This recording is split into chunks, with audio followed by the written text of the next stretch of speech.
ছেলের নাম হলো শাফিন, সে মেডিকেল কলেজের ফাইনাল ইয়ার স্টুডেন্ট। সে পড়াইতো।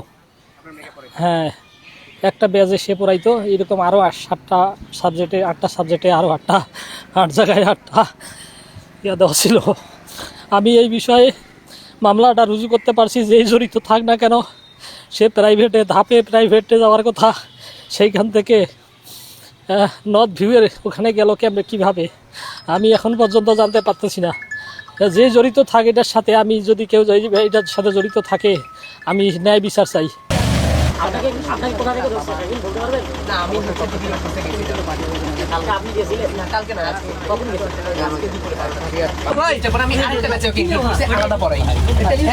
তো তারপরে যখন দেখলাম যে না ওই হচ্ছে আমাকে পছন্দ করতেছে, প্রবলেমের কথা বলে হোয়াটসঅ্যাপে নক করতো, দেন হচ্ছে আমি কি বলে যখন বোঝা শুরু করলাম এবং জানলাম যে হচ্ছে আমাকে পছন্দ করতেছে, তখন আমি আর কোনো ধরনের যোগাযোগ ব্লক করে রাখছিলাম।